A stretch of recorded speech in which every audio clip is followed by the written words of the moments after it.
আজকে তোমাদেরকে আবার একটা ক্লিনিক্যাল কেস দেখাবো। যে এটা হচ্ছে একটা বাচ্চা, মেয়ে বাচ্চা, মোটামুটি 3 বছর 3.5 বছর বয়স। তো এই বাচ্চাটা হাসপাতালে ভর্তি হয়েছিল। তোমার পেচ্ছাবে রক্ত যাচ্ছে, পেচ্ছাব জ্বালা করছে এবং তার সাথে সাথে জ্বর আসছে বেশ কিছুদিন থেকে। তো পরবর্তীকালে ইনভেস্টিগেশন করে আমরা পাই যে বাচ্চাটার পিএসজিএন মানে কিডনিতে অ্যাফেক্ট করেছে, এরকম আপনার ইনফেকশন একটা, তার দরুন এরকম হচ্ছে। এবং ওই বাচ্চাটার প্রেশারও অনেক বেশি ছিল, বেড়ে গেছিলো। একটা ভিডিও বলেছিলাম, ঠিক আছে, সেই ওইরকম টাইপের। তো এরকম একটা বাচ্চার আমরা ইউএসজি করতে দিই, ঠিক আছে। তো ইউএসজি করাতে দেখুন কি ধরা পড়ছে।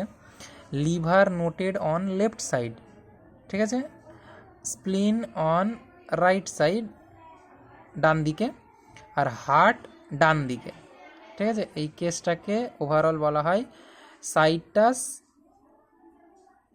ইনভার্টাস টোটালিস, মানে সম্পূর্ণ ওই যে ম্যাল রোটেশন, মানে সাধারণত পেটে থাকাকালীন কি হয় যে আমাদের নাড়ি ভুড়িগুলো ঘুরতে থাকে এবং জন্মের আগের মুহূর্তেই, মানে বেশ কিছুদিন আগেই সেটা আপনার ঠিক জায়গায় ফিক্স হয়ে যায়। মানে হার্ট থাকবে বাম দিকে, তারপর লিভার থাকবে ডান দিকের তলাতে, তারপরে স্প্লিন বা পিলহাই যেটা বলে রক্ত তৈরি হয়, পিলহাই থাকবে বাম দিকের কোণাতে, ঠিক আছে।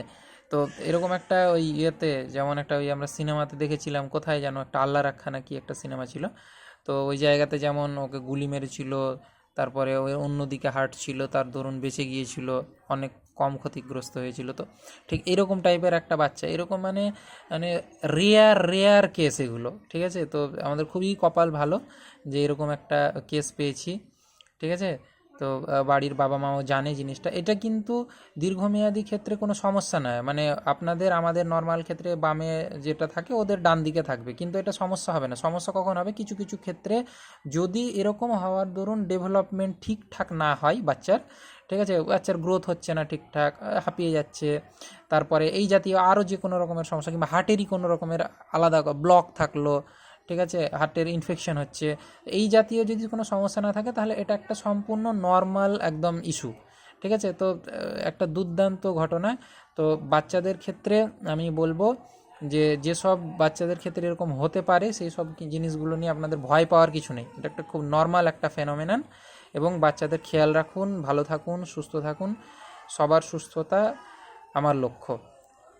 আর সচেতনতা আপনাদেরকেই নিজেকেই করতে হবে, আমরা শুধুমাত্র আপনাদেরকে অল্প অল্প সাহায্য করতে পারি। ভালো থাকবেন।